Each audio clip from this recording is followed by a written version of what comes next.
Centripetal force तक मैंने last time discuss किया था आप लोगों के साथ, ठीक है। सब आगे बढ़ते हैं हम लोग। कुछ अब इम्पोर्टेंट पॉइंट आपके साथ डिस्कस करने थे, फिर हम उसके डेरिवेशंस भी करेंगे। जैसे ये जो सर्कुलर मोशन है, सर्कुलर मोशन, ठीक है। मैं आपको ना 3 क्वेश्चन पूछना चाहता हूं। जैसे किसी ने अगर आपसे पूछा व्हाट इज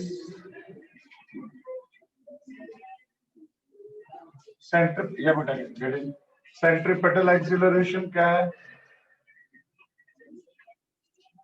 रेडियल एक्सीलरेशन क्या है और टेंजेंशियल एक्सीलरेशन क्या है। टेंजेंशियल एक्सीलरेशन क्या है?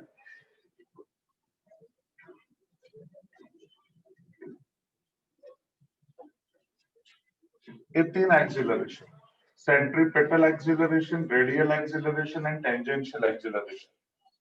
किसी ने पूछा ये सब क्या है, तो क्या बताओगे क्या है?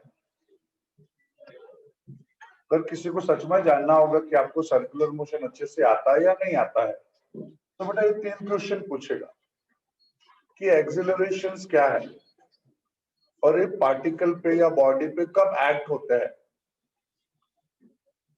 उसी से उसको आइडिया आ जाएगा कि आपको सर्कुलर मोशन सच में अच्छे से आता है या नहीं। तो सेंट्रीपिटल एक्सीलरेशन क्या है, रेडियल एक्सीलरेशन क्या है, टेंजेंशियल एक्सीलरेशन क्या है। देखो यहाँ पे मैंने आपको हिंट तो दे ही दिया है, इन दोनों को साथ में लिखा, इसको अलग लिखा, ऐसे पता चलता कि ये दोनों सेम ही है। ये दोनों भी सेम है। जो सेंट्रीपिटल एक्सीलरेशन है उसी को हम रेडियल एक्सीलरेशन भी बोलते हैं, तो ये तो सेम ही हो गया। और एक टेंजेंशियल एक्सीलरेशन, तो इनफैक्ट हमारे पास 2 तरह के एक्सीलरेशन, एक सेंट्रीपिटल और एक टेंजेंशियल।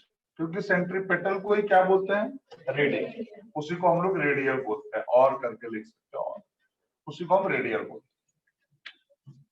तो इसका आंसर क्या है कि रेडियल एक्सीलरेशन क्या है या सेंट्रीपिटल एक्सीलरेशन क्या है और दूसरा टेंजेंशियल एक्सीलरेशन क्या है। ये आप बोलोगे कि मैं बोलूं? I'm damn sure कि आप लोग ही बोलोगे बेटा, आप लोग ही बोलोगे। कोई भी चीज डिफिकल्ट नहीं होती, सिंपल है। जैसे आप में से कोई भी मुझे बताएगा व्हाट इज एक्सीलरेशन, सिर्फ उतना ही बताओ, एक्सीलरेशन क्या है। Rate of change of velocity, yes. What is acceleration? Rate of change of velocity, उसी को हम एक्सीलरेशन बोलते हैं। बट वेलोसिटी क्या है बेटा? What is velocity? Velocity is a vector physical quantity. Velocity is a vector physical quantity. मतलब उसके पास मैग्नीट्यूड भी है, उसके पास डायरेक्शन भी है। अगर हमारा वेलोसिटी एक वेक्टर फिजिकल क्वांटिटी है, मतलब उसके पास मैग्नीट्यूड भी है, उसके पास डायरेक्शन भी है। इसका मतलब है कि हमारा जो वेलोसिटी है वो 2 तरह से चेंज हो सकता है। वो मैग्नीट्यूड वाइज भी चेंज हो सकता है और डायरेक्शन वाइज भी चेंज हो सकता है।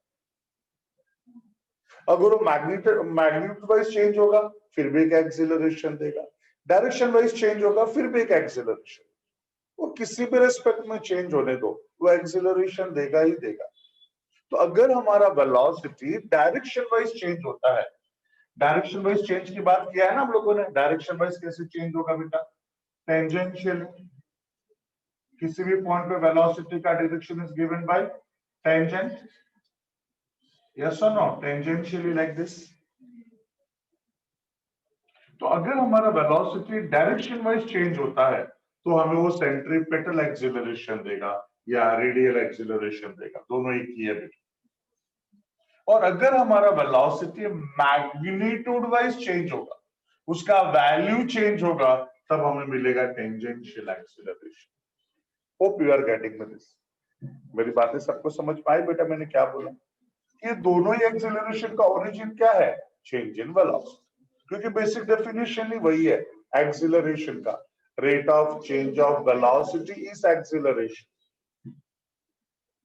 बट हमारा वेलोसिटी जो है वो वेक्टर फिजिकल क्वांटिटी है, उसके अंदर मैग्नीट्यूड भी है, उसके अंदर डायरेक्शन भी है। मतलब वो मैग्नीट्यूड वाइज भी चेंज हो सकता है और डायरेक्शन वाइज भी चेंज हो सकता है। तो अगर वो मैग्नीट्यूड वाइज चेंज होगा तो टेंजेंशियल एक्सीलरेशन मिलेगा, और डायरेक्शन वाइज चेंज होगा तो सेंट्रीपेटल और रेडियल एक्सीलरेशन। बेटा एक बात पूछो आप लोगों से, आप मतलब एज बीइंग स्टूडेंट, अगर मैं आपकी जगह पे होता तो मेरे को क्या डाउट होता? मैं मेरे सर को जरूर ये बात पूछता कि सर टेंजेंशियल एक्सीलरेशन तो फिर भी दिमाग में आ रहा है, क्यों? आप क्या बोले? मैग्नीट्यूड चेंज होने की वजह से। और आप लोगों ने ऐसा फार्मूला पढ़ा भी है 9th स्टैंडर्ड में, acceleration is final velocity minus initial velocity divide by time. तो सर ये तो हमको विजुअलाइज हो रहा है कि भाई मैग्नीट्यूड चेंज होगा तो एक्सीलरेशन होगा, लेकिन सर डायरेक्शन चेंज होने की वजह से कैसा एक्सीलरेशन होगा?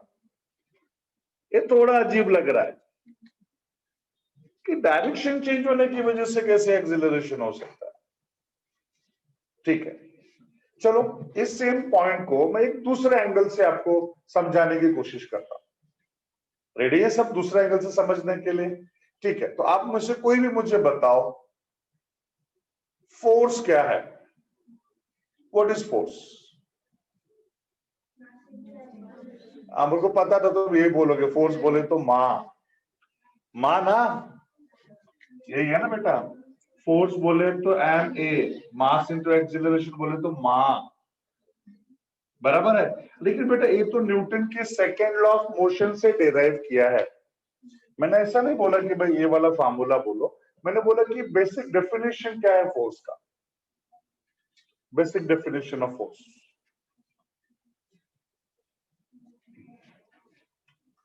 मैं बोलूं? पढ़ा है आप लोगों ने 7th स्टैंडर्ड में, मैंने भी पढ़ाया है पास्ट में आप लोगों को, कि force is a physical cause which changes or tends to change state of rest or uniform motion in a straight line. It changes dimension of the body. It changes direction of motion of the body. मतलब अगर हमारा कोई भी body ऐसा rest में है तो हम ऐसा फोर्स अप्लाई करके उसको मोशन में ला सकते हैं। कोई बॉडी ऐसे मोशन में है, फोर्स अप्लाई करके हम उसको स्टॉप कर सकते हैं, रेस्ट में ला सकते हैं।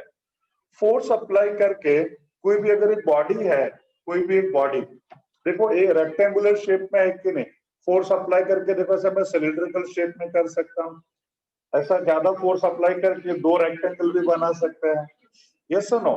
तो बेटा फोर्स से हम इसके डायमेंशन को चेंज कर सकते हैं। और फोर्स से जो सबसे इंपॉर्टेंट पॉइंट मैं जो यहाँ पे डिस्कस करने वाला हूँ कि अगर कोई बॉडी किसी पर्टिकुलर डायरेक्शन में जा रहा है, आप ऐसा फोर्स अप्लाई करके आप उसके डायरेक्शन को ऐसे चेंज कर सकते हो कि नहीं? तो फोर्स से 3 चीजें हो सकती है। पहला, रेस्ट वाले बॉडी को मोशन में, मोशन वाले बॉडी को रेस्ट में। दूसरा, डायमेंशन चेंज कर सकते हैं बॉडी का, और तीसरा डायरेक्शन चेंज कर सकते हैं। तो हमें 3 चीजें कर सकते हैं फोर्स से, उसमें से तीसरा वाला पॉइंट यहाँ पे चाहिए बेटा, तीसरा वाला पॉइंट। एक चीज पता है ना, सर्कुलर मोशन में हमारा डायरेक्शन हर जगह पे चेंज होता है, एवरी पॉइंट पे चेंज होता है, और वो चेंज करने के लिए क्या चाहिए बोलो? और उसी फोर्स का नाम क्या है? Centripetal force. याद करो लास्ट टाइम डिस्कस किया था कि हम लोग बोले थे ना कि सर्कुलर मोशन के लिए एक फोर्स चाहिए ही चाहिए, नहीं मिलेगा तो वो मोशन ही नहीं हो पाएगा। वो कौन सा मोशन है? Circular motion. सर्कुलर मोशन बिना फोर्स का पॉसिबल ही नहीं है। क्यों पॉसिबल नहीं है? Because in circular motion direction of motion changes at every point, और वो डायरेक्शन चेंज करने के लिए फोर्स की जरूरत पड़ती है, जिसको हम सेंट्रीपेटल फोर्स बोलते हैं बेटा। अलग अलग सर्कुलर मोशन में अलग अलग ओरिजिन होता है, लास्ट टाइम ही डिस्कस किया था। प्लैनेट्स के सर्कुलर मोशन के लिए gravitational force of attraction, electrons के मोशन के लिए इलेक्ट्रोस्टैटिक फोर्स ऑफ अट्रैक्शन, हमारे बीएमडब्ल्यू फरारी के मोशन के लिए फोर्स ऑफ फ्रिक्शन। तो अलग अलग सर्कुलर मोशन में अलग अलग ओरिजिन है, और वो फोर्स चाहिए ही चाहिए बेटा। बिना फोर्स का हमारा सर्कुलर मोशन नहीं हो सकता। समझा ना? बिना फोर्स का सर्कुलर मोशन क्यों नहीं हो सकता? क्लियर है? अब दूसरा पॉइंट है, फोर्स कॉजेस एक्सीलरेशन, मेजरमेंट भी डिस्कस किया था मैंने। फोर्स कॉजेस एक्सीलरेशन, जो फोर्स होता है वो एक्सीलरेशन क्रिएट करता है। फोर्स नहीं होगा तो एक्सीलरेशन भी नहीं होगा। फॉर एग्जाम्पल कोई एक पर्सन आगे आगे आगे आगे जा रहा है, एक दूसरा पर्सन जो उसके पीछे पीछे चल रहा है उसको थोड़ी मस्ती आई, उसने आगे वाले को ऐसा धक्का मार दिया। बेटा आगे वाला रोड पे पड़ा हुआ मिलेगा कि नहीं? रीजन बहुत ऑब्वियस है, रीजन बहुत ऑब्वियस है। वो अपने एक नॉर्मल स्पीड से जा रहा था आगे वाला, और जैसे पीछे वाले ने सिर्फ फोर्स अप्लाई किया, वो फोर्स की वजह से क्या क्रिएट हो गया बेटा? एक्सीलरेशन। और एक्सीलरेशन क्या होता है? Rate of change of velocity. तो बेटा उस फोर्स की वजह से उसके बॉडी में जो एक्सीलरेशन क्रिएट हुआ, उस एक्सीलरेशन से उसका वेलोसिटी बढ़ गया, इतना ज्यादा वेलोसिटी बढ़ गया कि कंट्रोल नहीं कर पाए और फ्लैट हो। तो फोर्स क्या क्रिएट करता है? एक्सीलरेशन। तो अगर हमारे सर्कुलर मोशन में बॉडी के ऊपर सेंट्रीपिटल फोर्स अगर एक्ट होता है, तो वो सेंट्रीपिटल फोर्स एक्सीलरेशन नहीं क्रिएट करेगा क्या? क्रिएट करेगा ही ना। और उसी एक्सीलरेशन को हम लोग बोलते हैं सेंट्रीपिटल एक्सीलरेशन। आप बोलोगे सर आप बहुत कंफ्यूज करते हो हमको। अभी अभी आप बोल रहे थे कि वेलोसिटी का डायरेक्शन चेंज होने की वजह से सेंट्रीपिटल एक्सीलरेशन होता, और अभी आप बोल रहे हो कि फोर्स की वजह से एक्सीलरेशन क्रिएट होता है। दोनों में से कौन सा सही है? अरे दोनों एक ही तो है, दोनों एक ही तो है। फोर्स किसके लिए अप्लाई कर रहे हो? डायरेक्शन चेंज करने की वजह से। भाई जो फोर्स अप्लाई कर रहे हो किसके लिए कर रहे हो? डायरेक्शन चेंज करने के लिए कर रहे हो ना। तो अब मैं ऐसा बोलूं कि फोर्स की वजह से एक्सीलरेशन क्रिएट हो रहा है या डायरेक्शन चेंज होने की वजह से एक्सीलरेशन क्रिएट हो रहा है? बात तो एक ही है ना, सिर्फ देखने का नजरिया अलग अलग है। फर्क सिर्फ इतना है कि अगर मैं बोलता हूं डायरेक्शन चेंज होने की वजह से एक्सीलरेशन क्रिएट होता है तो आपको विजुअलाइज नहीं होता है, बट अगर मैं बोल रहा हूं कि फोर्स की वजह से एक्सीलरेशन क्रिएट हो रहा है तो आपको विजुअलाइज हो रहा है। तो सिर्फ समझने का फेर है बेटा, बात तो एक ही है। अगर मैं बोलता हूं कि मेरा वेलोसिटी का डायरेक्शन चेंज हो रहा है, तो चेंज कौन कर रहा है? फोर्स ही कर रहा है ना। तो फोर्स की वजह से एक्सीलरेशन बोलो या डायरेक्शन चेंज होने की वजह से बोलो, बात तो एक ही है।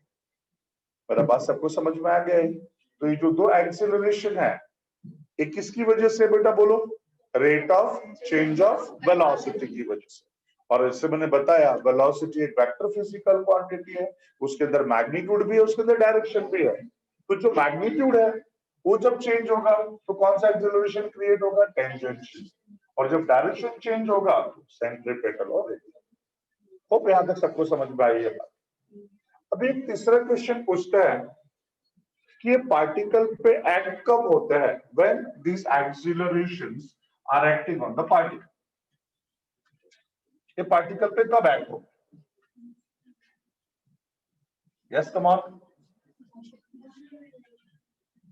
लेकिन मोशन भी तो दो तरह का है ना बेटा, सर्कुलर मोशन में मोशन भी तो दो तरह का है। सर्कुलर पाथ पे हमारा बॉडी दो तरह से मूव हो सकता है, एक यूनिफॉर्म मोशन, ये देखो सर्कुलर पाथ पे हमारा पार्टिकल दो मोशन कर सकता है, uniform, non uniform. Uniform, what is uniform? Definition लिख के दिया था, when a particle is moving on circumference of a circle with constant linear speed, एक ही कांस्टेंट लीनियर स्पीड के साथ अगर मूव हो रहा है तो उसको हम लोग बोलते हैं यूनिफॉर्म। और अगर अलग अलग स्पीड के साथ मूव होगा तो हो जाएगा नॉन यूनिफॉर्म। तो हमारे पास एक है यूसीएम, यूनिफॉर्म सर्कुलर मोशन, और एक है non UCM, non uniform circular motion. तो हमारा पार्टिकल दो मोशन कर सकता है, यूनिफॉर्म सर्कुलर मोशन भी कर सकता है और नॉन यूनिफॉर्म सर्कुलर मोशन भी कर सकता है। एक बात बोलो बेटा, हमारा पार्टिकल यूसीएम करने दो कि नॉन यूसीएम करने दो, उसका डायरेक्शन तो हर जगह पे चेंज होगा ही ना। वो यूसीएम करे कि नॉन यूसीएम करे, डायरेक्शन तो हर जगह पे चेंज होगा। और अगर डायरेक्शन हर जगह पे चेंज हो रहा है मतलब उसके अंदर कौन सा एक्सिलरेशन होगा बेटा बोलो, सेंट्रीपेटल। तो बता दे यूसीएम करे या नॉन यूसीएम करे, सेंट्रीपेटल एक्सिलरेशन तो दोनों में होगा ही होगा।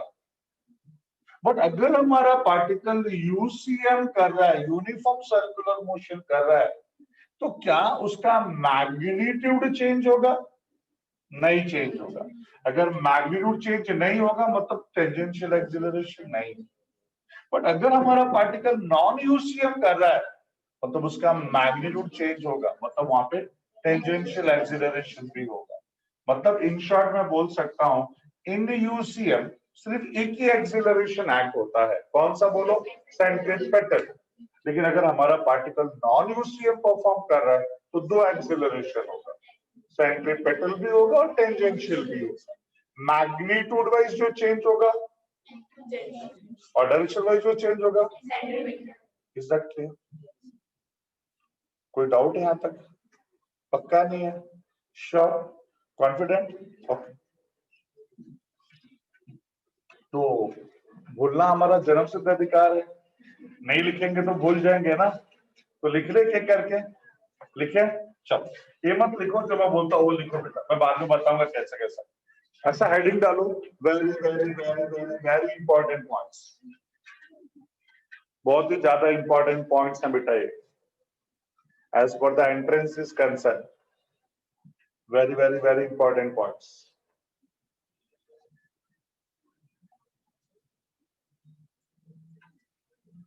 First point, write down. In circular motion,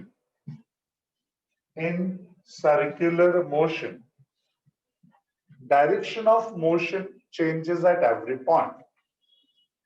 In circular motion, direction of motion changes at every point. In circular motion, direction of motion changes at every point. For which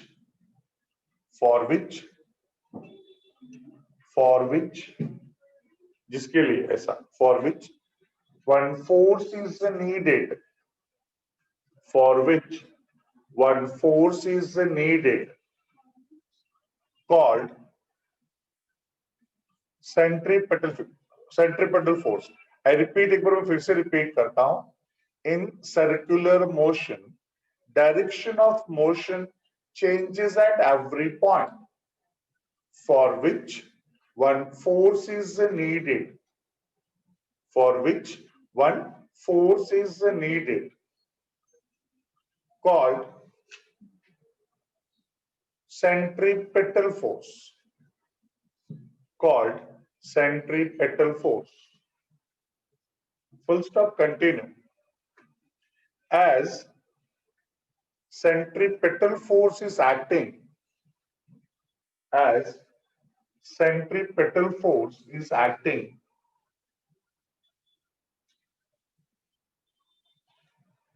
along the radius, as centripetal force is acting along the radius,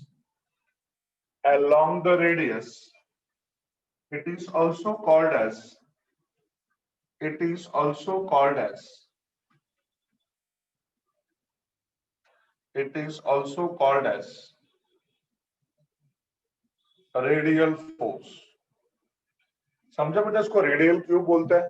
because this is acting along the radius, that's what is also called as radial force. ठीक है, okay.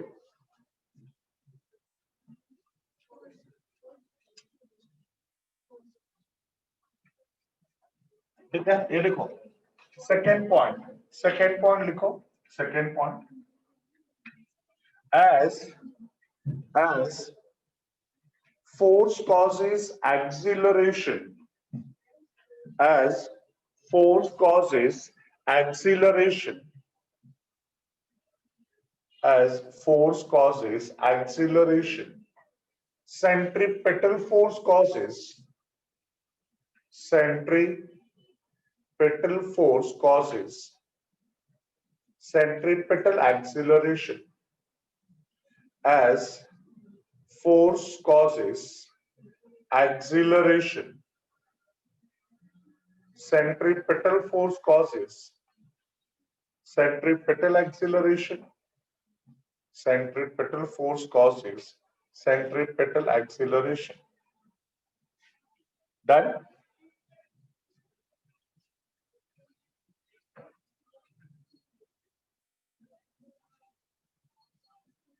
ठीक है, अगला point, ये देखो third point, यहां देखो बेटा, पहले समझने का कोशिश करो। यहां देखो, यहां पे मैंने बोला सेंट्रीपेटल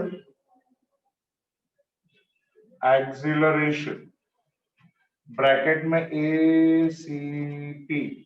एसीपी बोले तो सेंट्रीपेटल एक्सीलरेशन एक वेक्टर फिजिकल क्वांटिटी है, और इसी को हम बोलते हैं रेडियल एक्सीलरेशन। या बेटा, ये जो सेंट्रीपेटल एक्सीलरेशन है, इसके तीन फॉर्मूले हैं, r omega square, v square by r, v omega. तीन फॉर्मूले, आर पता है रेडियस वेक्टर, ओमेगा पता है एंगुलर स्पीड और angular velocity, v linear velocity, r radius vector, omega v और ओमेगा, ये सारे टर्म्स हमको पता है। अभी तक ये डेरिवेशन आपने किया नहीं, इसके बाद वही डेरिवेशन करना है, बट ये तो हम लोग हमेशा के लिए पढ़ने वाले हैं ना बेटा, इसके लिए मैंने पहले लिख के दे दिया कि सेंट्रीपिटल एक्सीलरेशन के फार्मूलाज हैं। और उसी तरह से दूसरा है टेंजेंशियल एक्सीलरेशन। टेंजेंशियल एक्सीलरेशन ए सफिक्स टी बोल दो, ऐसा ए सफिक्स टी है ना। और इसका फॉर्मूला क्या है, इसका फॉर्मूला ऐसा लिख सकते हैं टेंजेंशियल का v minus you divide by T, और इसका एक और फॉर्मूला आर अल्फा, हम लोग पढ़ेंगे बेटा आगे, r alpha, formula r alpha.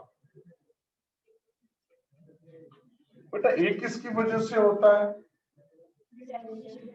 Due to change in velocity, और ये किसकी वजह से होता है बेटा बोलो, due to change in velocity. अरे हाँ ना, अरे हाँ तो बोलो, दोनों सेम ही है, फिर भी हाँ बोलते हैं लोग। देखो यहाँ पे माइंड आएगा तो क्या लिखे, वेलोसिटी हटा दे, और यहाँ पे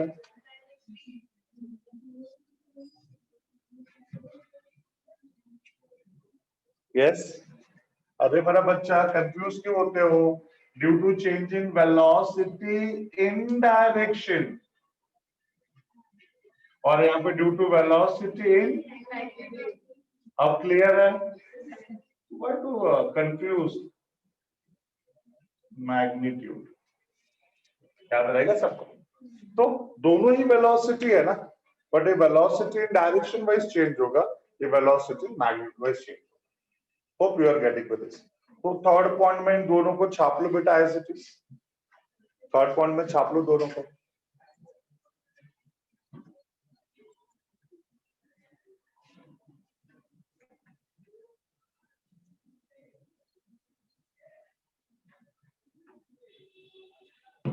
Everyone is getting it? Yes.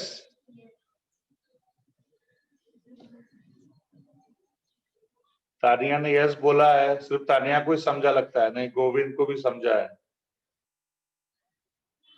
Okay, Aditya Mandal okay, Ritesh, Yash,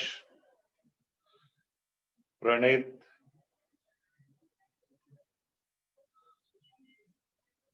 Viraj okay. Okay, चलो नेक्स्ट पार्ट पे आ जाए। आई मीन नेक्स्ट पॉइंट पे, तो तीसरा ही पॉइंट है ना अभी।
Okay, next point write down. 3 point हो गया बेटा, fourth point write down. Fourth point कहते हैं, फोर्थ पॉइंट में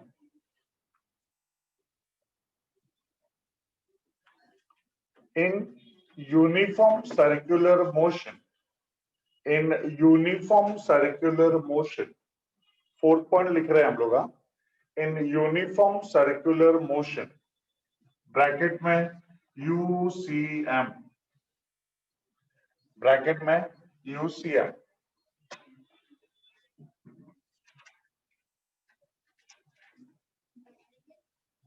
UCM, UCM uniform circular motion का short form. In UCM only centripetal acceleration is acting, only centripetal acceleration is acting, only centripetal acceleration is acting, only centripetal acceleration is acting, while in non-UCM, while WHIL, while in non-UCM, non-UCM centripetal as well as tangential, centripetal as well as tangential, both accelerations are acting, both accelerations are acting,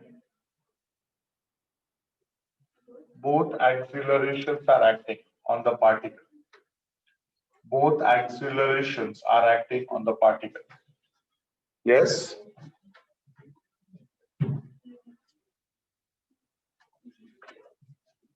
both accelerations are acting on the particle. चलो आगे बढ़े अभी हम लोग।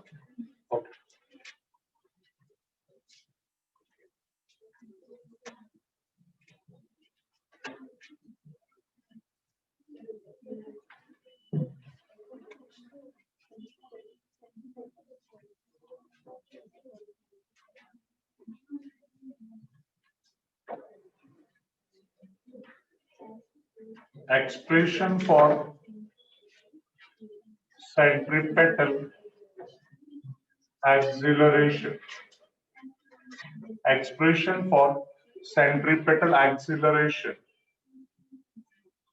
acting on the particle performing UCM।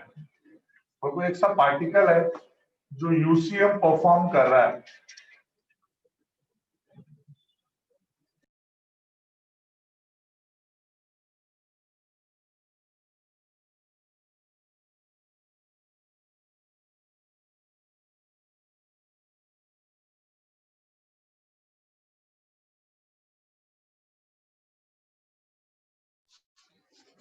ठीक है, या देखो, सब देखो ध्यान से अभी।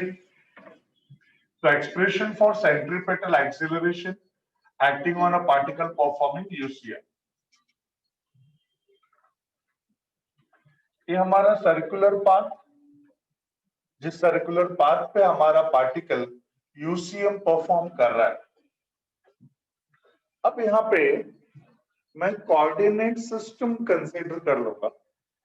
कोऑर्डिनेट सिस्टम, कोऑर्डिनेट सिस्टम पता ना, एक्स एक्सिस वाई एक्सिस, हमारा coordinate system in such a way that, हमारा coordinate system in such a way that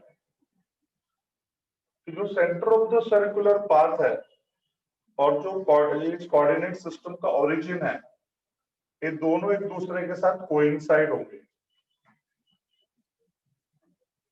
yes, so this is the coordinate system, x axis y axis, in such a way that origin of this coordinate system coincides with center of the circular path। बराबर है? समझो हमारा particle initially यहां पर है eight point P पे, when t equals to 0।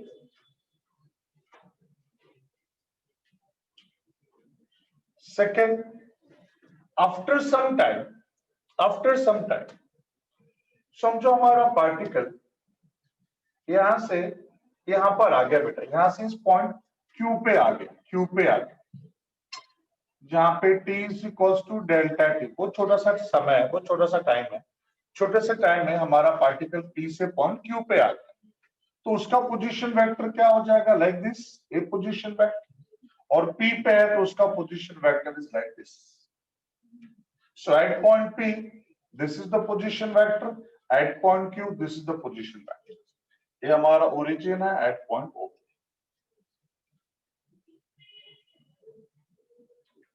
Yes, ये बेटा ये हमारा पोजीशन वेक्टर है, तो उसको मैं बोल देता हूं R पोजीशन वेक्टर, और ये हमारा थीटा, बोले तो angular displacement in that given time delta T. इस डेल्टा टी में एंगुलर डिस्प्लेसमेंट क्या है, theta, that is angle described bye position vector, angle described bye position vector at the centre of the circular path in given time. तो ये हो गया हमारा angular displacement. ठीक है, नाउ ये जो R है, जो हमारा पोजीशन वेक्टर है या रेडियस वेक्टर है, क्या वो एक्स एक्सिस पे है, क्या वो वाई एक्सिस पे है? तो इसका आंसर है ना तो एक्स एक्सिस पे है ना तो वाई एक्सिस पे है, वो दोनों के प्लेन में है, I mean x y plane में है, एक्स वाई प्लेन में है बेटा।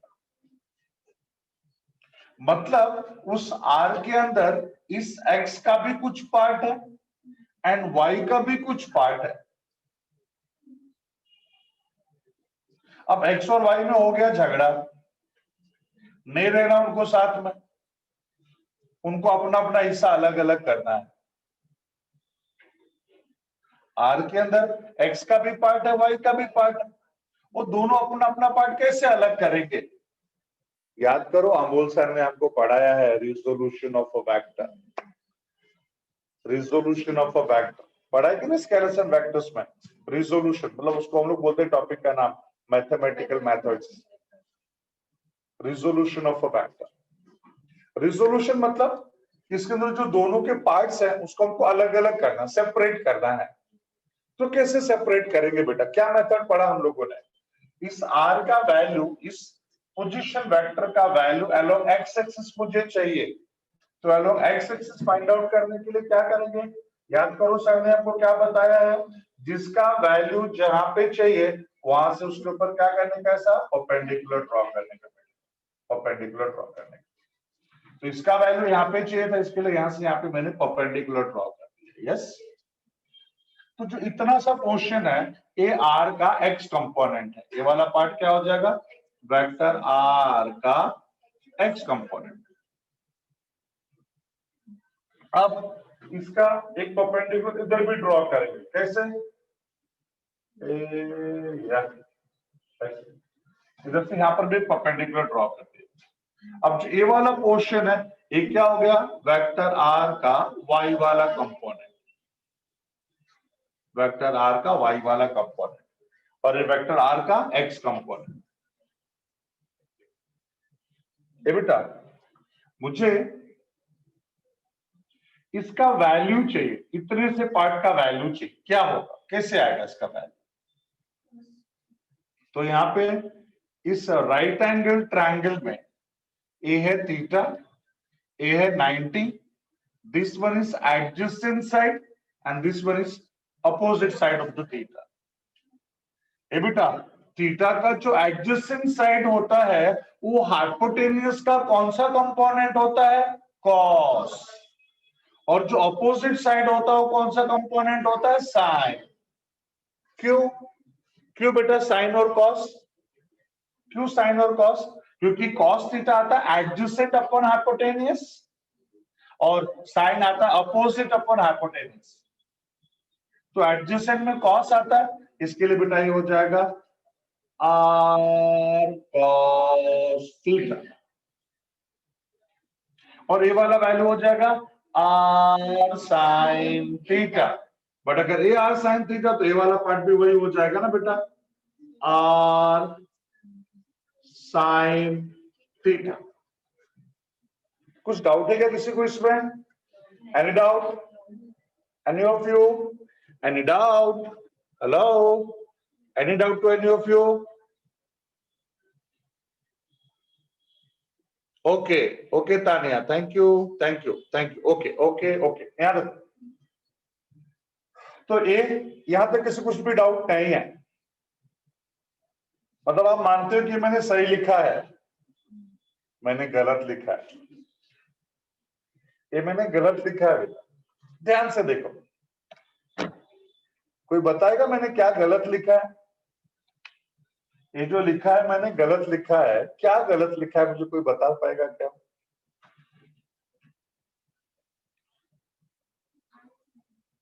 हाँ लिखा है, ऐसा तो नहीं लग रहा है कि यहाँ पे साइन होना चाहिए, यहाँ पे कॉस होना चाहिए, ऐसा नहीं, नहीं वो मैंने बराबर लिखा है, ये बराबर है, ये मैंने बराबर लिखा है, आर इधर इधर कॉस होगा इधर साइन होगा, वो बराबर है, फिर भी ये गलत है, क्यों गलत है, क्यों गलत है बेटा, आदित्य व्हाई एम रॉन्ग बेटा, क्या गलत है इसमें बताओ,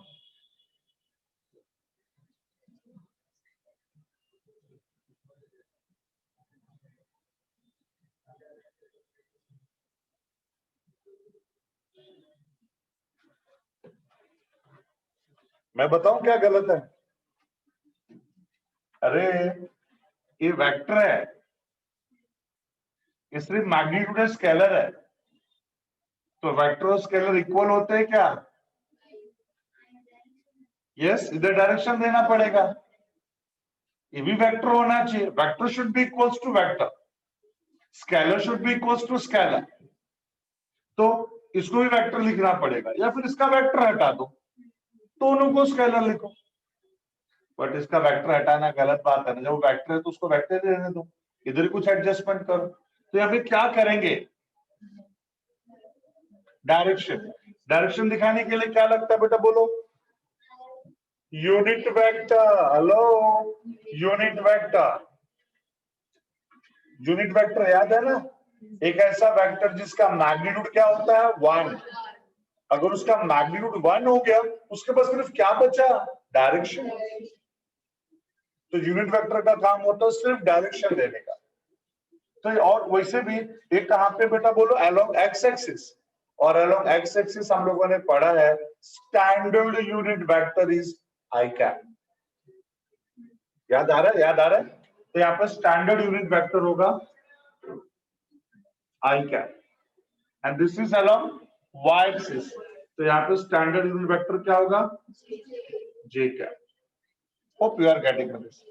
अब ये सही है बेटा, A vector A B vector जिसमें से मैग्नीट्यूड और ये डायरेक्शन है दोनों मिला के वेक्टर हो गया। ये मैग्नीट्यूड ये डायरेक्शन दोनों मिला के वेक्टर हो गया। तो क्या लिखेंगे बेटा बोलो? अब आपके दिमाग में ऐसा आएगा कि सर आपको चाहिए सेंट्रीपेटल एक्सीलरेशन, फिर आप आर के पीछे क्यों पड़े हो? उसको रिजॉल्व कर रहे हो, उसके वैल्यूज फाइंड आउट कर रहे हो। आपको तो सेंट्रीपेटल एक्सीलरेशन चाहिए ना, तो फिर आप आर के पीछे क्यों पड़े हो? इसलिए आर के पीछे पड़ा हूं बेटा कि ये जो आर है ना, आर आर ऐसा आर, उसको मैं टाइम के साथ डिफरेंशिएट करूंगा। डिफरेंशिएशन पता है ना क्या होता है? Mathematical formula. जब हम उसको डिफरेंशिएट करेंगे आर के साथ तो मुझे वेलोसिटी मिलेगा, और उस वेलोसिटी को मैं फिर टाइम के साथ डिफरेंशिएट करूंगा तो मुझे एक्सीलरेशन मिल जाएगा। समझा मैं आर के पीछे क्यों पड़ा? क्योंकि जो आर है उसको मैं टाइम के साथ डिफरेंशिएट करूंगा तो वेलोसिटी, और वेलोसिटी को मैं फिर टाइम के साथ डिफरेंशिएट करूंगा तो acceleration. Hope you are getting this. यहाँ पे मैं क्या बोलूंगा देखो, वो सेम चीज, since vector R equals to R X plus R Y, तो vector R equals to R X का वैल्यू बोलो, आर एक्स का वैल्यू बोलो R cos theta I cap plus R sine theta J cap. अब मैं बोलूंगा formula है since omega equals to theta by T. कौन सा फॉर्मूला बेटा बोलो? Angular speed is equal to angular distance upon time. Third class formula, I mean तीसरी कक्षा का फॉर्मूला, speed is equal to distance upon time, but यहाँ पे एंगुलर स्पीड है तो angular distance upon time. What it implies? It implies theta का value होगा ओमेगा टी, क्रॉस मल्टीप्लाई करो theta is equal to omega t हो गया कि नहीं? तो यहाँ पे मैं वेक्टर आर इक्वल्स टू लिख दूंगा r cos omega t i cap r sine omega t. अब आपके मन में ऐसा कुछ क्वेश्चन नहीं आया कि सर आपने क्यों किया ऐसा? आपको कैसे ऐसा दिमाग में आया कि मेरे को थीटा को हटा के उसको ओमेगा टी के फॉर्म में लिखना चाहिए? आपको क्यों ऐसा फील हुआ? ऐसा इसलिए मुझे फील हुआ बेटा कि ये जो आर है एक टाइम के रिस्पेक्ट में चेंज होने वाला है, तो आर किस पे डिपेंड करता है? तो आर डिपेंड कर रहा है साइन थीटा और कॉस थीटा पे। आर डिपेंड कर रहा है साइन थीटा और कॉस थीटा, लेकिन साइन थीटा और कॉस थीटा किस पे डिपेंड करता है? उसके एंगल पे ही डिपेंड करता है ना बेटा। एंगल के हिसाब से ना उसका वैल्यू चेंज होता है ना। तो साइन और कॉस किस पे डिपेंड करते हैं? एंगल पे। और एंगल किस पे डिपेंड करता है? टाइम पे। क्यों? When time is zero angle is zero. अब जैसे जैसे हमारा टाइम बढ़ेगा हमारा एंगल चेंज होगा। अगर एंगल चेंज होगा तो थीटा चेंज हो रहा मतलब साइन और कॉस का वैल्यू चेंज होगा।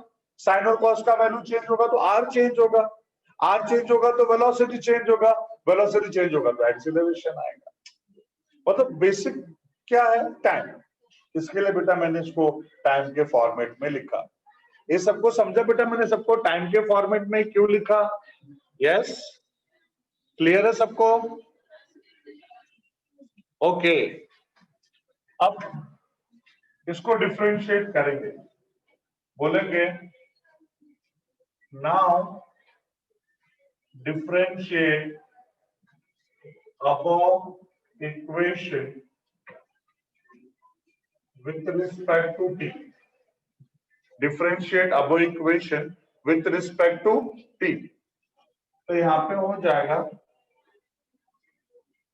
dr by dt D by D T, ये मेथड है बेटा। आर है, उसको टाइम के साथ डिफरेंशिएट करना है तो क्या लिखेंगे, d by D T of r, d by D T of r, ठीक है। That is equals to d by D T of ये पूरा part r cos omega t i cap r sine omega t j cap. ये बेटा are का value ए है, मैंने are को डिफरेंशिएट किया मतलब d r by D t that is equal to d by D T of जो यहाँ पे है वो। बट यहाँ पे दो अलग अलग टर्म्स है ना, बीच में प्लस है मतलब दो अलग अलग टर्म्स हो गए, तो इसको भी डिफरेंशिएट करेंगे और इसको भी, दोनों को अलग अलग लिखेंगे। कैसे लिखेंगे देखो, therefore dr by dt तो v हो जाएगा वेलोसिटी, और यहाँ पे लिखूंगा d by dt r cos omega t I cap plus d by dt r sin omega t j cap। yes, now what to do, ये बेटा यहाँ पे हो जाएगा v, इसमें r cos ओमेगा t में r कांस्टेंट है, r बाहर आ जाएगा r, और cos ओमेगा t को जब डिफरेंशिएट करेंगे तो ये हो जाएगा माइनस साइन ओमेगा t, और फिर उसके एंगल ओमेगा t को डिफरेंशिएट करेंगे तो ओमेगा बाहर आ जाएगा, तो ये हो जाएगा minus are omega sine omega t i cap, plus इसको सॉल्व करेंगे तो क्या होगा बेटा, आर बाहर आ जाएगा, आर साइन ओमेगा टी का ये हो जाएगा कॉस ओमेगा टी, फिर ओमेगा टी को डिफरेंशिएट करेंगे तो ओमेगा बाहर आ जाएगा, ये हो जाएगा जे कैप। ईमानदारी से बोलना, नहीं समझा, ईमानदारी से बोलना बेटा, नहीं समझा, ठीक है, नहीं समझा, बहुत अच्छी बात है बेटा, नहीं समझा हाँ मेरा बच्चा अंडरस्टूड, नहीं समझा, फिर वो खुद पता है नहीं समझेगा। चलो पहली बार कर रहे हैं ना डिफरेंशिएशन, इसके लिए नहीं समझा, डोंट वरी। चलो मैं समझाता हूँ, यहाँ देखो सब लोग ध्यान से, देख बेटा हम लोग फिजिक्स कर रहे हैं, मैथ्स तो कर नहीं रहे कि हम स्टेप बाय स्टेप में जाएंगे, तो यहाँ मैंने डायरेक्ट स्टेप में सॉल्व कर दिया। अब इसको मैं आपको स्टेप बाय स्टेप सॉल्व करके दिखाता हूँ। जैसे बेटा हमारे पास क्या था, D by D T of are cos omega t i cap भी जाने दो, d by D T of are cos omega T, तो सबसे पहले स्टेप में आर बाहर आ जाएगा, d by D T of cos omega t. Mathematical methods में आपने फॉर्मूला पढ़ा है कॉस ओमेगा टी का, बोलो, minus sine omega T. Check करो चाहिए तो अभी चेक कर लो, डेरिवेटिव में मैथमेटिकल मेथड्स में देखो दिया हुआ है, derivative of cos omega t is minus sine omega t, derivative का फॉर्मूला बेटा, और आगे हाँ उधर डेरिवेटिव,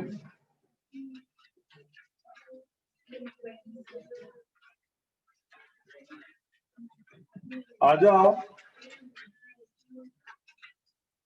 पेज नंबर 27, ये देखो पेज नंबर 27, सारे फॉर्मूले दिए हुए हैं बेटा, उसमें कॉस ओमेगा टी फिफ्थ वाला फॉर्मूला चेक करो, फिफ्थ वाला, d by d x of cos x is equal to minus sine x. Yes, तो बेटा ये आ गया formula, d by D T of cos omega T का माइनस साइन ओमेगा टी। अगला स्टेप देखो यहाँ पे ध्यान से बेटा, एक बार हम लोगों ने कॉस को डिफरेंशिएट किया, माइनस साइन आ गया, अब उसके एंगल को भी डिफरेंशिएट करना पड़ता है, तो d by D T of omega t.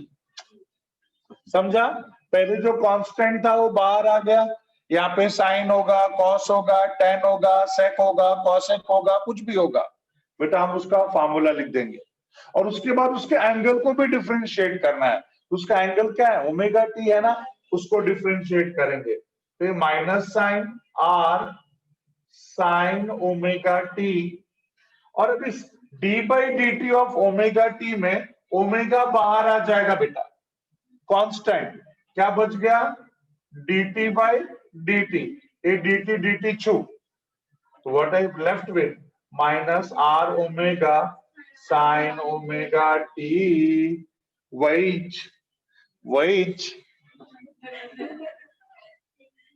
अब समझा है क्या? हेलो, अभी समझा?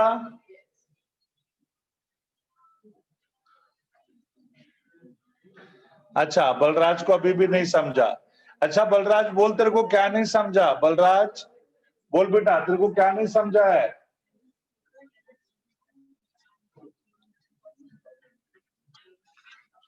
Okay, once again, okay once again, फिर से मैं समझाता हूं, एक बार फिर से समझाता हूं। ओके ओके, या एक बार फिर से मैं फिर बोल रहा हूं बेटा, देख ये हम लोग फर्स्ट टाइम पढ़ रहे हैं, कोई भी चीज अचानक में पढ़ोगे, फर्स्ट टाइम पढ़ोगे, डिफिकल्टी लगेगी, गेटिंग में दिस, बट ऐसा नहीं कि तुमको नहीं आएगा। तो ये सिर्फ फार्मूलाज हैं। पहली बात तो सारे फार्मूलेस को हमको दिमाग में रखना पड़ेगा, सारे फार्मूले को हमें रटना पड़ेगा, क्योंकि ये तो फिक्स्ड फार्मूलेज है इंटीग्रेशन और डेरिवेटिव के। तो यहाँ पे इस पार्ट को एक बार मैं फिर से सॉल्व करके बताता हूं। जैसे यह था D by D T of are cos omega T, D by D T of are cos omega T. So इसमें से जो आर है it comes out constant, constant हमेशा लिमिट डेरिवेटिव इंटीग्रेशन सबका बाहर आ जाता है बेटा। तो आर बाहर आ गया, d by D T of cos omega t as it is रह गया बेटा। आर जब बाहर आ गया तो d by D T of cos omega T. So r as it is, cos omega t के डिफरेंशिएशन का फॉर्मूला अभी अभी आप लोगों ने चेक किया, क्या है बेटा बोलो, minus sine omega T. Cos omega T का formula minus sine omega T, आप लोगों ने लिख दिया माइनस साइन ओमेगा टी। फिर D by D T of उसका जो एंगल है, कॉस ओमेगा टी में कॉस फंक्शन है और ओमेगा टी क्या बेटा बोलो, एंगल, उसके एंगल को भी डिफरेंशिएट करना पड़ता है। ये फॉर्मूला है, ये मेथड है, मैं अपनी मर्जी से कुछ नहीं कर रहा हूं, ये डेरिवेटिव का मेथड है। पहला sine cos tan sec cosec जो भी होगा, पहले उसको डिफरेंशिएट करो और बाद में उसके एंगल को डिफरेंशिएट करो, ठीक है। तो फिर कॉस को माइनस साइन ओमेगा टी और फिर ओमेगा टी को डिफरेंशिएट करेंगे with respect to the time. तो ये are as it is, minus sine as it is, sine omega as it is, और ओमेगा टी में से ओमेगा बाहर आएगा, so what I left with dt by dt, dt cancel, so we left with minus r omega sin omega t। yes, Balraj अभी समझा क्या तुझे? Balraj okay, anyone else जिसको अभी भी डाउट होगा बोल बेटा, मैं फिर समझाऊंगा, मुझे कोई प्रॉब्लम नहीं है। हाँ बेटा तू बोल रहा स्टार्टिंग से पूरा समझाओ, ठीक है, जब डेरिवेशन खत्म हो जाने दे तो फिर पूरा समझा दूंगा, डोंट वरी ना। मेन क्या था, ये सबसे इंपॉर्टेंट क्यों है, क्योंकि वो बोलते हैं ना नया है वह, तो ये नया है, पहली बार देख रहे हैं हम लोग, यस, बट ये नया है बट डिफिकल्ट नहीं है, हम प्रैक्टिस करेंगे तो हो जाएगा, कोई प्रॉब्लम नहीं है बेटा, ठीक है। अच्छा एक काम और करें क्या, एक काम और करते हैं, जैसे इसको सॉल्व करके दिया ना ये वाले पार्ट को, दूसरे वाले पार्ट को भी इधर सॉल्व करके देता हूं, थोड़ा एक और आइडिया क्लियर हो जाएगा। चलो जरा सब देखो यहाँ पे ध्यान से, बाजू में यहाँ देख बेटा, जैसे मैंने इसको सॉल्व किया वैसे इसको भी सॉल्व कर देता हूं। D by D T of are sine omega t है ना, आर साइन ओमेगा टी। अब देखो क्या हो जाएगा, R out, D by D T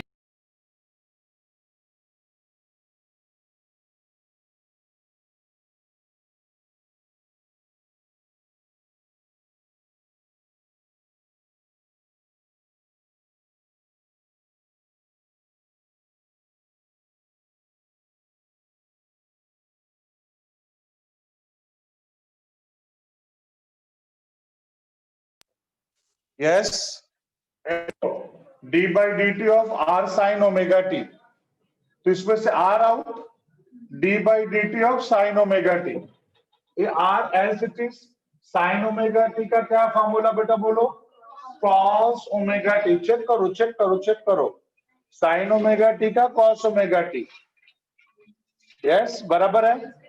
अभी क्या बच जाएगा बेटा बोलो, d by D T of omega T, D by D T of omega T, तो आर कॉस ओमेगा टी, यहां से भी omega out, what I left with d t by D t cancel, so r omega cos omega t, वही आया कि नहीं, पक्का सबको समझ रहा है बेटा कैसा है, अभी थोड़ा और कॉन्फिडेंस आ रहा है, पक्का,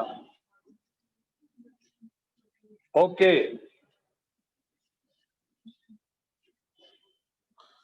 ठीक है।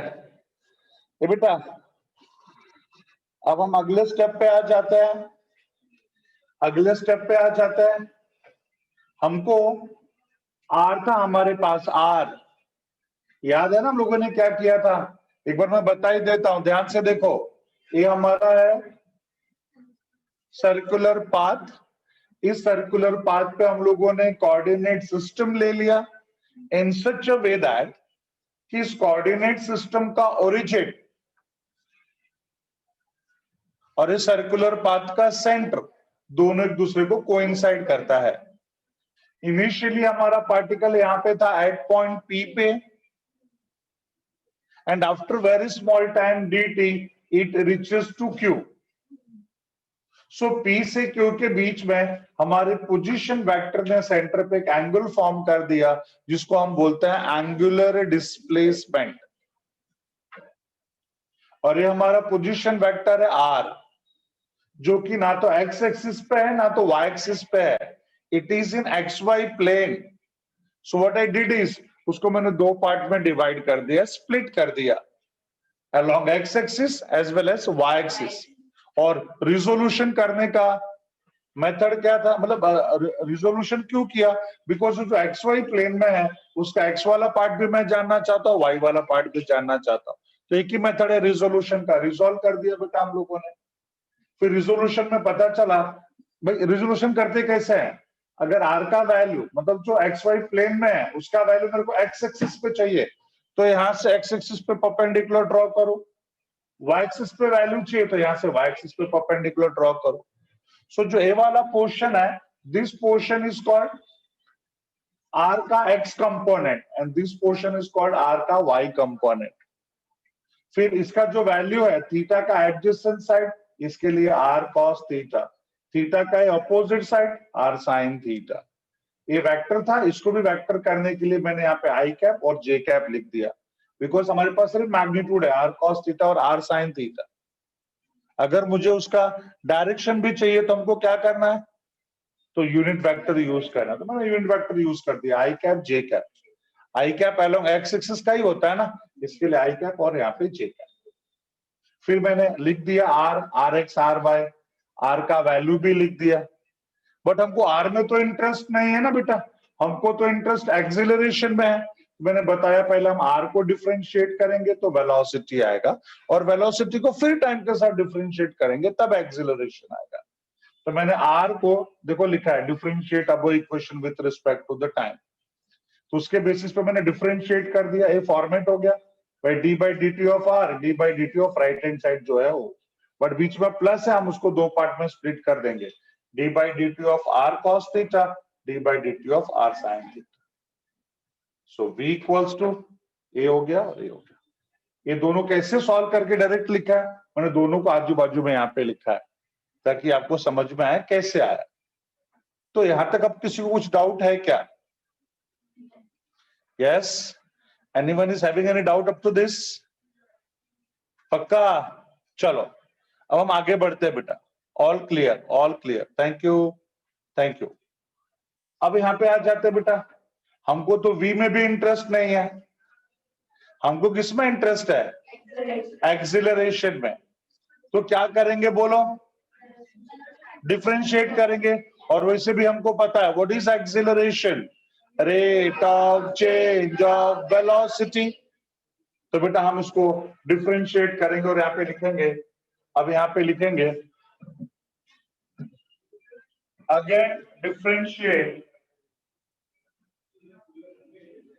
Again differentiate above equation with respect to time. Again differentiate above equation with respect to the time. तो क्या होगा बेटा बोलो, dv by dt, dv by dt, यहाँ पे क्या होगा बेटा बोलो, d by dt of first part minus r omega sin omega t I cap plus d by dt of r omega cos omega t j cap. तो d by dt of I, d by dt of j. अब इधर आ जाते बेटा, ध्यान से देखो सब,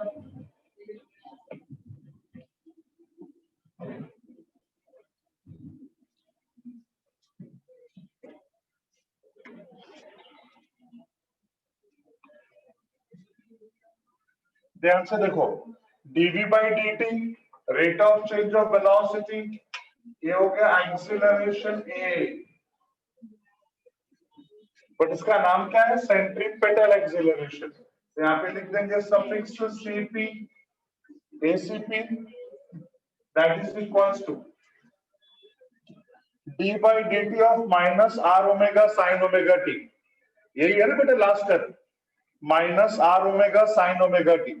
तो इसमें से आर और ओमेगा दोनों कांस्टेंट है ना, तो यहाँ पे minus are omega out, sine omega T का डेरिवेटिव क्या होता है, साइन ओमेगा टी का फॉर्मूला क्या डेरिवेटिव का, कॉस ओमेगा टी, तो यहाँ पे हो जाएगा कॉस ओमेगा टी, और फिर कॉस ओमेगा टी को डिफरेंशिएट करेंगे तो क्या बाहर आएगा, नहीं पहले हम लोगों ने साइन को डिफरेंशिएट किया तो कॉस ओमेगा टी आ गया, अब उसका जो एंगल है ओमेगा टी उसको डिफरेंशिएट करो, ओमेगा टी को डिफरेंशिएट करेंगे तो क्या बाहर आएगा बेटा बोलो, ओमेगा, और dt dt कैंसिल, तो जो यहाँ पे ओमेगा है तो दो जगह ओमेगा लिखने से अच्छा ओमेगा स्क्वायर लिख दो, तो minus are omega square cos omega t, this is i cap plus, अब दूसरा वाला क्या है, d by dt of r omega cos omega t, तो r omega as it is out, r omega,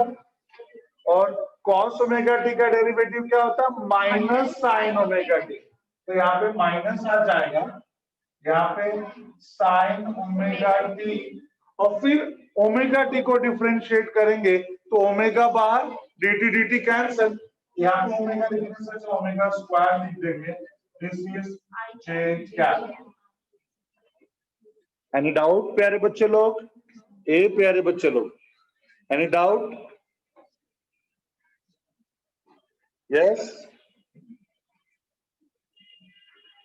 अच्छा कुछ दिख नहीं रहा है बोलते बेटा, अच्छा रुक बेटा थोड़ी देर बताता हूँ, रुक रुक थोड़ी देर में ना तुमको थोड़ा पिक्चर निकाल के भेजता हूँ, तो देख लेना अच्छे से, इधर थोड़ा एडजस्टमेंट का प्रॉब्लम।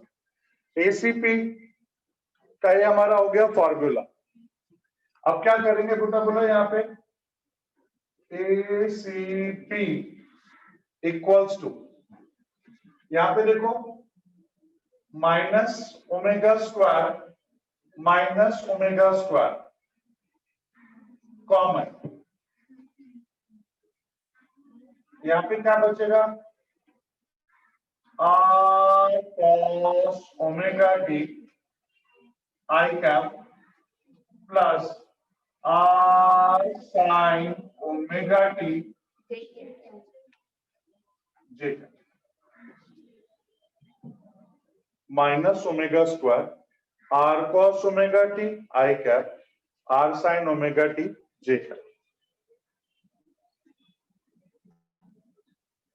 कुछ डाउट? हाँ सर डाउट तो है, आपने ओमेगा को कॉमन लिया, आर को क्यों नहीं लिया, आर आपको नहीं दिखाई दे रहा था क्या, ये बेटा मुझे तो कुछ और दिखाई दे रहा है, मुझे ये दिखाई दे रहा है। ध्यान से देखो, जो ब्रैकेट में बचा है r cos omega t i cap plus r sin omega t j cap, उसकी जगह मैं क्या लिख सकता हूँ? वेक्टर r लिख सकता हूँ कि नहीं? इसके लिए ACP equals to minus omega square vector r। Finally done. ये हो गया बेटा हमारा एक्सप्रेशन फॉर सेंट्रीपेटल एक्सीलरेशन। याद करो तो यही लिख के दिया था मैंने, ACP is r omega square. या चेक करो वेरी इंपॉर्टेंट पॉइंट का पॉइंट नंबर 3। आप बोलोगे सर लेकिन आपने तो 3 फार्मूले लिख के दिया था, ये तो पहला ही है, बाकी 2 किधर है? इधर ही है, देखो ध्यान से। जो माइनस साइन है यहाँ पे, what the minus sign indicates? Negative ऐसे चलेगा ना शॉर्ट फॉर्म में, negative sign indicates that ACP and R are opposite in direction. Yes बेटा, सेंट्रीपेटल एक्सीलरेशन किधर एक्ट होता है? Towards the centre. और रेडियस वेक्टर पता है ना किधर एक्ट होता है? Away from the centre. याद दिलाने के लिए मैं डायग्राम ड्रॉ कर देता हूं। देखो, अगर हमारा पार्टिकल ऐसे एंटी क्लॉकवाइज डायरेक्शन में घूम रहा है तो यहाँ पे जो रेडियस वेक्टर वो किधर एक्ट होगा? हमेशा अवे फ्रॉम द सेंटर। और सेंट्रीपेटल का मतलब होता है टुवर्ड्स द सेंटर। तो दोनों के बीच में अपोजिट एंगल है कि नहीं? देखो 180 डिग्री का एंगल है कि नहीं? ये हमेशा कहाँ पे एक्ट होगा? Towards the centre. और ये हमेशा किधर एक्ट होगा? Away from the centre. तो इन दोनों के बीच में माइनस साइन है, वही क्या बता रहा बेटा? बोलो, हमारा नेगेटिव साइन। तो नेगेटिव साइन यहां से निकल जाएगा, तो क्या बोलूंगा? इन मैग्नीट्यूड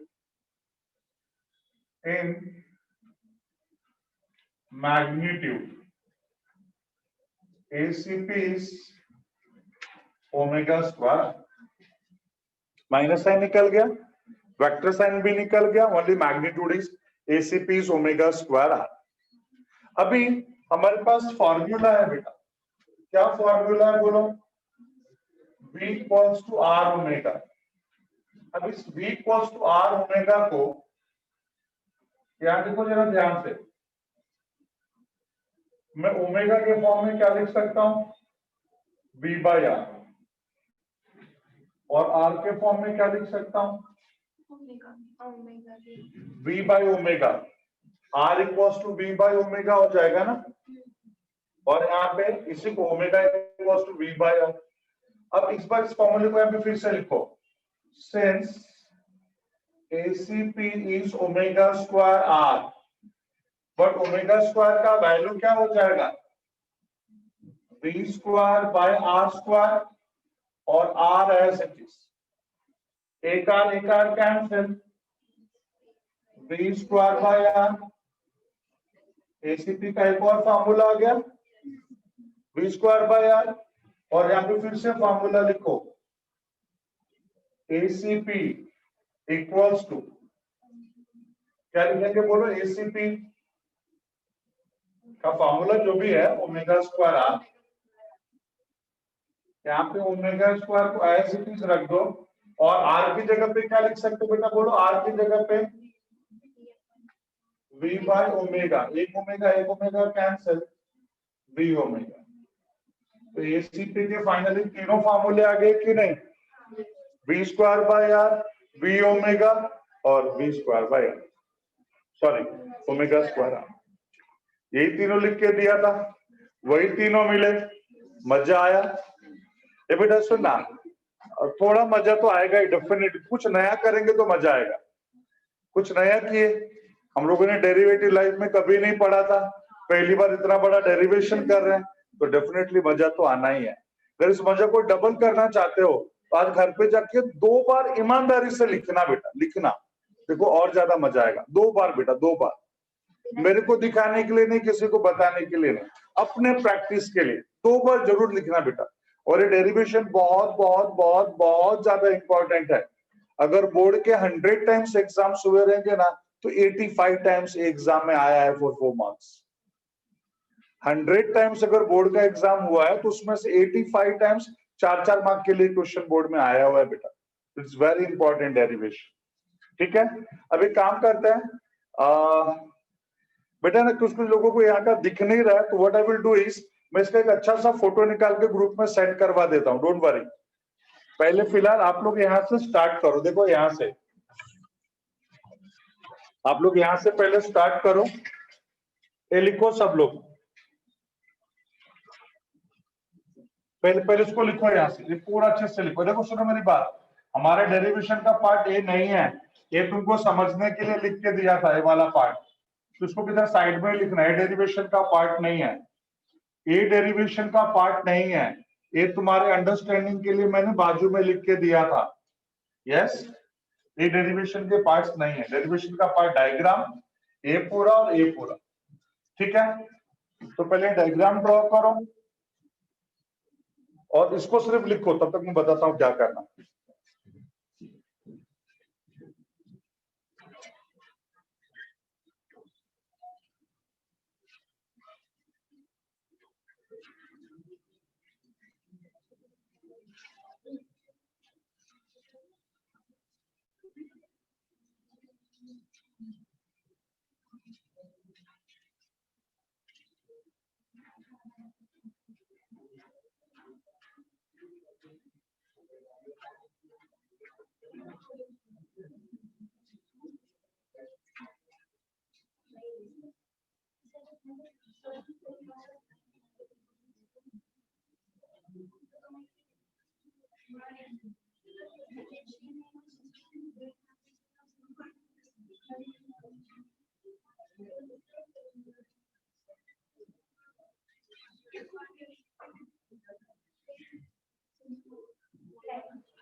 मस्त फोटो निकाल, पूरा बहुत अच्छे से लिखना चाहिए, तो निकालेगा इसको अच्छे से लिखेगा, ये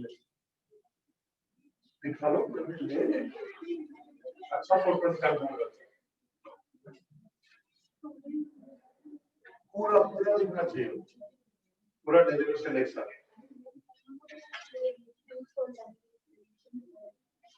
इसमें किसी का टकला नहीं होना।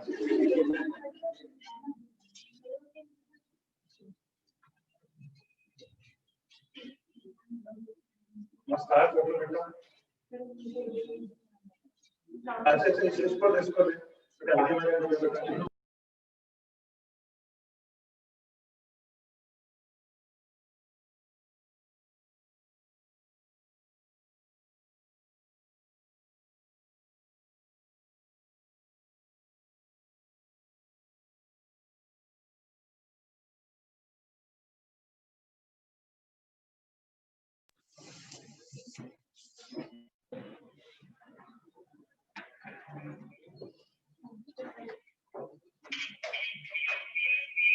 दो फोटो लेना पड़ेगा।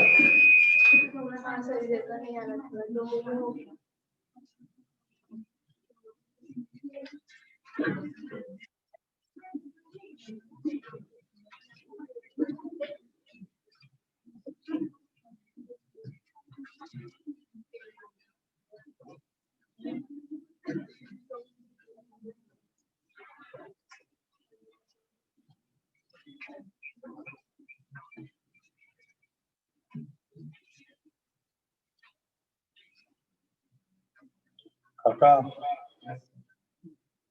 नहीं आ रहा,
चलो ये हो गया, ये वाला पोर्शन हो गया।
चलो हो गया, इधर वाले पोर्शन पे आ जाओ अभी।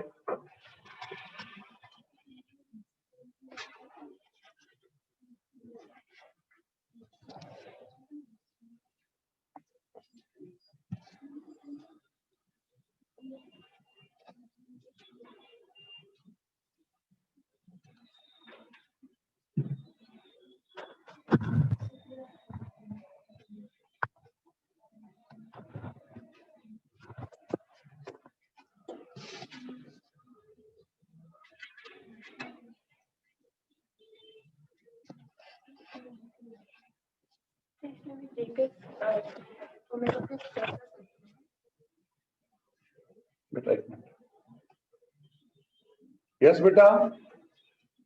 Yes, now it's okay. Okay. हाँ क्या बोल रहे? इसमें भी ओमेगा के स्क्वायर का सकते हैं।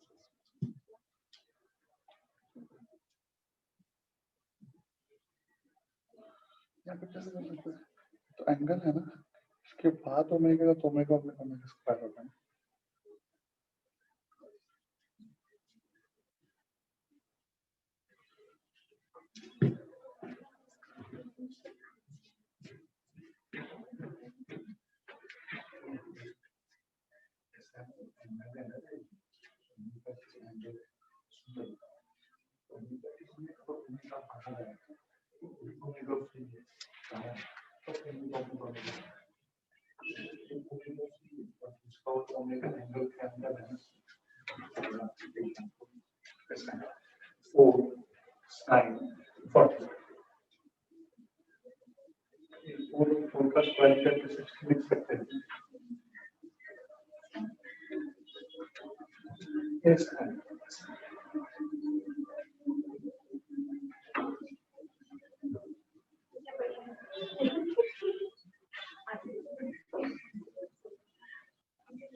Product.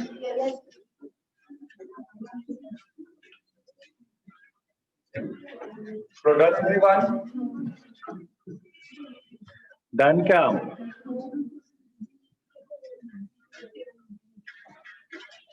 ओके फिर भी बेटा ना मैं इसका एक पूरा ना क्लियर फोटो निकाल के मैं भेजता हूँ ग्रुप में, डोंट वरी। हाँ बेटा फोटो भेजता हूँ। ओके